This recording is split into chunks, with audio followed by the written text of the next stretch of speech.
खबर के साथ दिल्ली से ये बड़ी खबर आ रही है। आपको बता दें, टीएमसी अरकान पार्लियामान का वफ्द इलेक्शन कमीशन के दफ्तर पहुंचा है।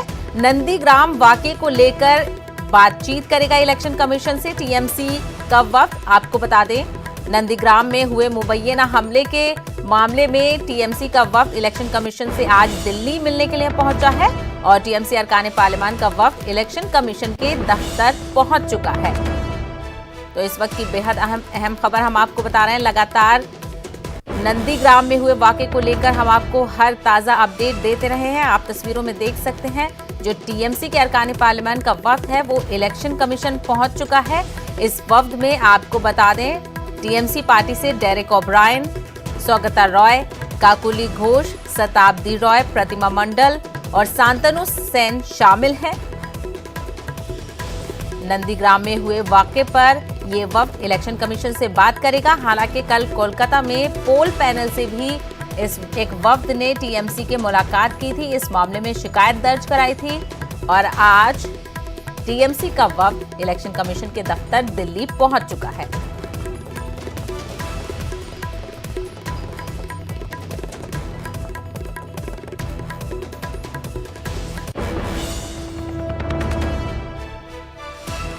तो आप तस्वीरों में साफ देख सकते हैं, टीएमसी के अरकान पार्लियामान का वफ्द इलेक्शन कमीशन के दफ्तर पहुंच चुका है।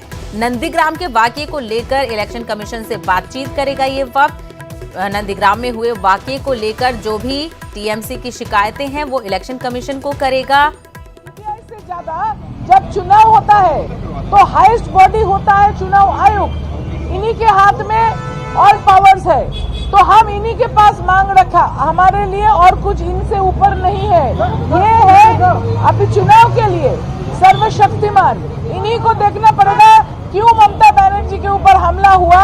और ये हमला भी ऐसा ही हुआ, पूर्व परिकल्पित हमला, क्योंकि 2-4 दिन पहले से भारतीय जनता पार्टी के जो स्टेट प्रेसिडेंट है वो इज ऑन रिकॉर्ड, उन्होंने कहा कि ऐसा होगा और ट्वीट में भी उनके लोग कहा होगा।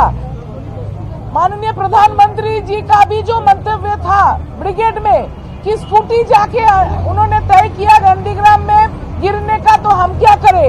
इसके मतलब है जो साजिश इसके पास है, इसके पीछे जो साजिश है, ये साजिश इन्हीं को, ये चुनाव आयोग को ही निकालना पड़ेगा और रोकना भी पड़ेगा, क्योंकि there is a difference between logic and public perception.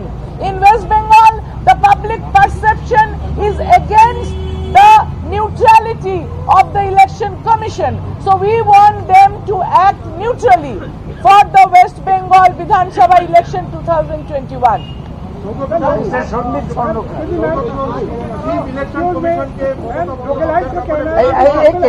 ये मिस्टर संदीप स्वर्णकार इस सीनियर कॉरेस्पॉन्डेंट वार्ता। Thank you. Chief election commission के ममता बंदोपाध्याय এই ঘটনা বলার পরে কমিশন বা কমিশনারের তরফ থেকে কি বলা হলো যে মমতা বন্দ্যোপাধ্যায়ের জন্য বিশেষ সিকিউরিটি ব্যবস্থা করা হবে? দেখবে, এখন বুঝবে, এখন আলোচনা করবে। তো ওনারা এখন আলোচনা করছেন এবং ডিটেইল আলোচনা করে জানাবেন। ওরা বললো আলোচনা, ওরা বললো যে আমরা যেদিন মমতা ব্যানার্জির উপর আক্রমণে আমরা চিহ্নিত, যেদিন আক্রমণের খবর পেয়ে। तो टीएमसी के डेलीगेशन ने मीडिया से बातचीत की, जिसमें आपने देखा कि काकुली घोष मीडिया से बात कर रही थी, जिसका कहना है कि वो इलेक्शन कमीशन के पास आई हैं और इस मामले की शिकायत करेंगी। सीधे तौर पर टीएमसी एक मान रहा है कि ममता बनर्जी पर हमला किया गया है, जिस बात की शिकायत वो लेकर इलेक्शन कमीशन के पास दिल्ली पहुंचे हैं।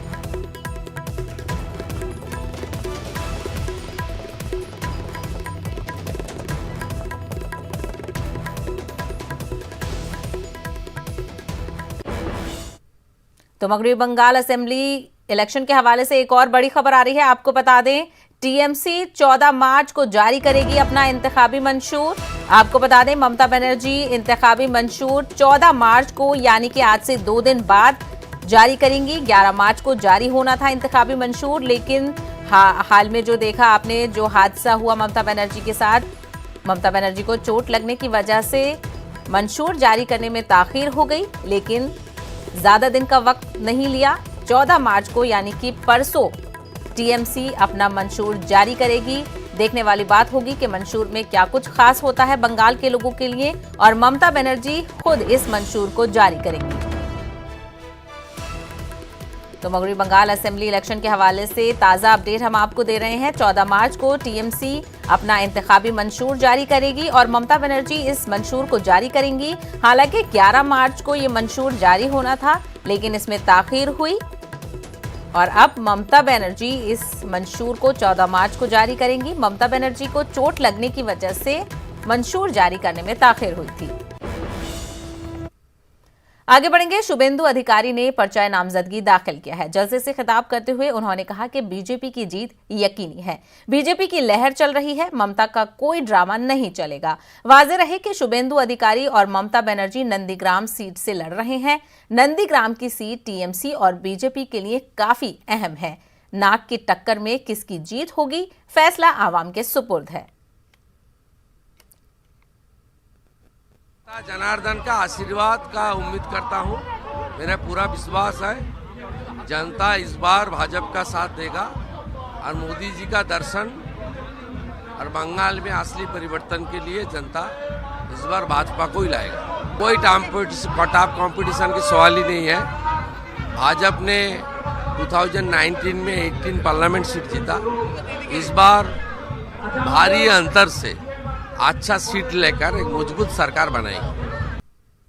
मुल्क को आजादी मिले 75 बरस पूरे होने वाले हैं और इसी मौके पर आजादी के अमृत महोत्सव का आगाज होने जा रहा है। पीएम मोदी आज अहमदाबाद में हैं, जहां से इस प्रोग्राम की शुरुआत हो रही है। आज से मुसलसल 75 हफ्तों तक ये महोत्सव चलेगा। पीएम मोदी ने महोत्सव प्रोग्राम की शुरुआत की है। अहमदाबाद के साबरमती आश्रम में मुनक्किद सकाफती प्रोग्रामों में पीएम मोदी ने शिरकत की। पीएम मोदी ने इस मौके पर कहा कि 15 अगस्त 2023 तक अमृत महोत्सव चलेगा। पीएम ने मुल्क की आजादी के लिए जान कुर्बान करने वाले शहीदों को सलाम पेश किया। पीएम ने कहा, नमक से मुल्क की पहचान है। हमारे नमक का मतलब वफादारी और ईमानदारी है। पीएम ने मजीद कहा कि आजादी की जंग 75 बरस पर नए ख्यालात, मकासद का हुसूल और सरगर्मियां, ये 5 सुतून आजाद हिंदुस्तान के ख्वाबों और फराइज को मुल्क को आगे बढ़ाने की तहरीक देंगे। पीएम मोदी ने अहमदाबाद से दांडी तक पद यात्रा को भी हरी झंडी दिखाई। आज आजादी के अमृत महोत्सव का प्रारंभ हो रहा है। पहला दिन है। अमृत महोत्सव 15 अगस्त 2022 से पूर्व आज प्रारंभ हुआ है और 15 अगस्त 2023 तक चलेगा। मैं इस पुण्य अवसर पर बापू के चरणों में अपने श्रद्धा सुमन अर्पित करता हूं। मैं देश के स्वाधीनता संग्राम में अपने आप को आहूत करने वाले, देश को नेतृत्व देने वाली सभी महान विभूतियों के चरणों में आदरपूर्वक नमन करता हूं। उनका कोटि कोटि वंदन करता हूं। जो प्रेजेंटेशन रखा गया उसमें अमृत महोत्सव के 5 स्तंभों पर विशेष जोर दिया गया है। Freedom struggle, ideas at 75, achievements at 75, actions at 75 और resolves at 75। ये 5 स्तंभ आजादी की लड़ाई के साथ साथ आजाद भारत के सपनों और कर्तव्यों को देश के सामने रखकर आगे बढ़ने की प्रेरणा देंगे। इन्हीं संदेशों के आधार पर आज अमृत महोत्सव की वेबसाइट के साथ चरखा अभियान और आत्मनिर्भर इंक्यूबेटर को भी लॉन्च किया गया है। जयपुर में वज़ीर आला अशोक गहलोत ने दांडी रथ यात्रा को हरी झंडी दिखाई। ये यात्रा गांधी भवन से गांधी सर्किल तक निकाली गई। इस मौके पर गहलोत समेत रियासती काबीना के कई वुज़रा मौजूद रहे। यात्रा में बड़ी तादाद में कांग्रेस कारकुनान शामिल हुए और गांधी जिंदाबाद के नारे लगाते हुए गांधी सर्किल तक पहुंचे।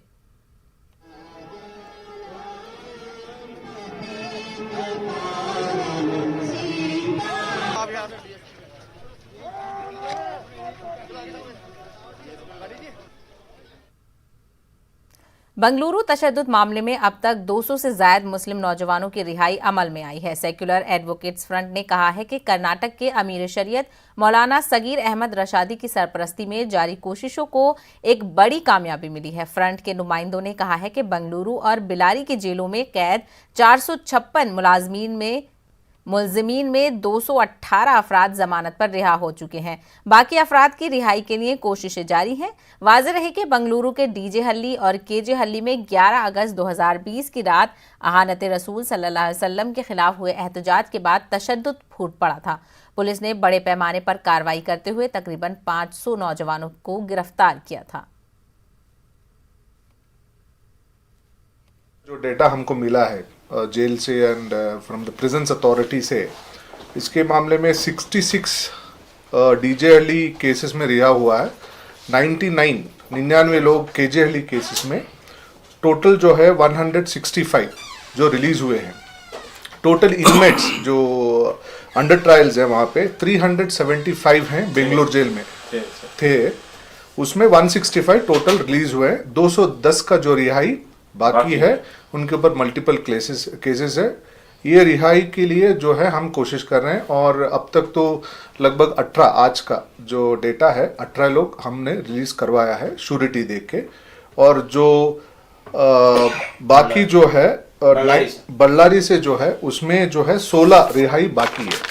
उसमें 81 टोटल इनमेट्स थे, अंडर ट्रायल्स थे बल्लारी जेल में, उसमें 53 रिलीज हो को हैं और 16 जो है वो रिलीज होने का बाकी है। उनका जो हमने एक हफ्ते में हम कोशिश करके उनको बाहर लेके आ जाएंगे। जो तकरीबन 200 या 225 अफराद जो जेल में हैं, ये ऐसे अफराद हैं जिनके ऊपर जो है 10 से लेकर 30 केस तक, 20 केस तक, 23 केस तक, 25 केस तक ऐसे बच्चे हैं जो जेला में हैं जिनकी जमानत नहीं हुई है।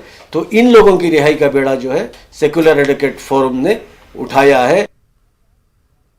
दिल्ली फसाद में तशद्दुद के शिकार खानदान अब भी इस दर्द को झेल रहे हैं और सरकार से इंसाफ की गुहार लगा रहे हैं। दिल्ली फसाद भड़काने वाले सभी मुलजिमीन बाहर घूम रहे हैं। अब तक उन पर कोई कार्रवाई नहीं की गई है। दिल्ली फसादात पर अब तक कई रिपोर्ट भी पेश की जा चुकी हैं, जिसका खातिरख्वाह कोई असर दिखाई नहीं देता। अब तक एक खास तबके के लिए रगेजा में चुभन की तरह है। गुज़िश्ता रोज Delhi assembly minority welfare committee ने दिल्ली असेंबली में रिपोर्ट पेश की और मुलजिमीन पर कार्रवाई की मांग की। साथ ही दिल्ली सरकार की जानिब से मुआवजे की तफसीलात फराहम की गई। आम आदमी पार्टी के लीडर अमानतुल्लाह खान ने बीजेपी पर हमला करते हुए कहा कि दिल्ली फसाद बीजेपी की एक सोची समझी साजिश थी और दिल्ली फसाद के लिए बीजेपी जिम्मेदार है। यही वजह है कि फसाद भड़काने वाले बीजेपी के लीडरान आराम से बाहर घूम रहे हैं।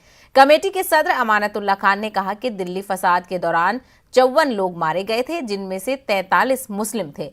दिल्ली सरकार ने फसाद मुतासरीन को 27 करोड़ रुपए बतौर मुआवजा अदा किया है, जिसमें सभी 54 महलूकीन के अहले खाना 10-10 लाख का मुआवजा दिया गया है। सभी जख्मियों को भी मुआवजा दिया गया है। रिहायशी और तिजारती जायदाद के नुकसान की भरपाई की गई है। सवाल यह है कि फसाद मुतासरीन इंसाफ के लिए क्यों तरस रहे हैं? क्या चंद पैसे उनके जख्मों पर मरहम लगाने का काम करेंगे? क्या उससे उनकी तकलीफ कम की जा सकती है? ये उम्मीदों के सहारे रिपोर्ट पर रिपोर्ट पेश की जाती रहेगी और इंसाफ पसंद जमहूरियत में जमहूरियत का खून होता रहेगा। मुल्क में कोरोना का कहर लगातार जारी है। मुल्क में कोरोना के 23,285 नए मामलों की तस्दीक हुई है। वजारत सेहत के जरिए जारी करदा एदाद-ओ-शुमार के मुताबिक पिछले 24 घंटों में 117 अफराद की मौत हुई है, जबकि इसी अरसे में 15,157 अफराद सेहतयाब भी हुए हैं। उधर कोरोना के खिलाफ टीकाकारी मुहिम भी लगातार जारी है। टीकाकारी मुहिम के तहत मुल्क में अब तक 2,61,04,000 64,920 लोगों को कोरोना का टीका लगाया जा चुका है।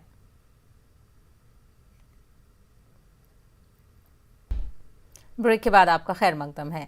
समाजवादी पार्टी के सदर अखिलेश यादव रामपुर में आजम खान के घर पहुंचे हैं। अखिलेश ने आजम खान की अहलिया तजीन खान से मुलाकात की है। अखिलेश यादव ने कहा कि जौहर यूनिवर्सिटी को बचाने के लिए समाजवादी पार्टी साइकिल रैली निकालेगी, जबकि रैली से कबल अखिलेश यादव रैली से खिताब करेंगे।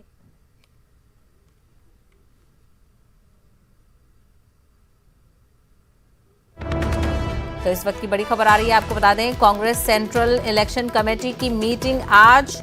मीटिंग में इंतखाबी उम्मीदवारों के नामों के हतमी शक्ल दी जा सकती है।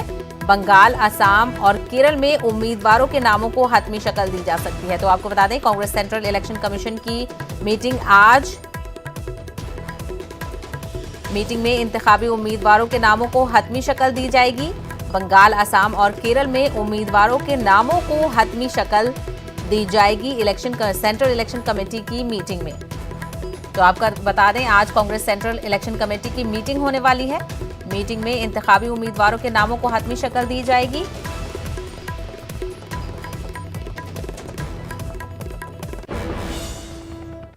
आगे बढ़ेंगे। महाराष्ट्र में वसई पुलिस ने सीसीटीवी कैमरे की मदद से कैमरा चोरी करने वाले एक शख्स को गिरफ्तार किया है। पुलिस ने गिरफ्तार शख्स के कब्जे से कैमरे बरामद किए हैं। पुलिस मजीद तहकीकात में मसरूफ है।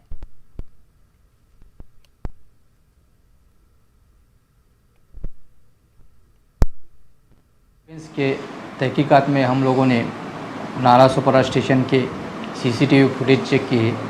वहाँ पे हमने एक सस्पेक्टेड पर्सन को आइडेंटिफाई किया और वो सस्पेक्टेड पर्सन को हमने हमारे जो बातमीदार है, गुप्त बातमीदार है, उनको और उसका पटलाग करके उसकी इन्फॉर्मेशन लेके कल 10 तारीख को उसके रहने के ठिकाने से अरेस्ट किया है। वज़ीर आला शिवराज सिंह के जरिए इंदौर में दिए गए बयान को कांग्रेस ने झूठ का पलिंदा करार दिया है। एमपी कांग्रेस तर्जुमान भूपेंद्र सिंह ने बयान जारी करते हुए वज़ीर आला शिवराज सिंह से सवाल किया है कि आपने बच्चियों को स्कूटी देने, अशोकनगर को स्मार्ट सिटी बनाने, सागर में स्टेट यूनिवर्सिटी खोलने और 2008 में किसानों का कर्ज माफ करने का जो ऐलान किया था उन पर आज तक अमल नहीं हो सका है। आपके ऐलान आपके इशारे के मुंतजिर हैं। वाज़ेह है कि वज़ीर आला शिवराज सिंह ने कहा था कि मैं इशारा करता हूं और काम हो जाता है।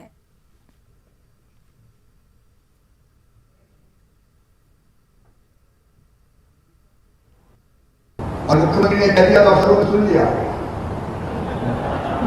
अब दोबारा कहने की जरूरत मुझे नहीं पड़ी। क्या क्या सहयोग मिला सकता है, मैं सारी करता हूँ, बाकी काम अपने आप होते हैं। गोरखपुर में वाक़े दरगाह मुबारक खान शहीद के मुंतज़मीन ने सुप्रीम कोर्ट के फैसले का खैर मकदम किया है। दरअसल सुप्रीम कोर्ट ने दरगाह मुबारक खान शहीद के किसी भी हिस्से को मिमसार करने पर रोक लगा दी है। इस मामले में सुप्रीम कोर्ट ने उत्तर प्रदेश हुकूमत को नोटिस भी जारी किया है। पूरा मामला क्या है हम आपको इस रिपोर्ट में बताते हैं।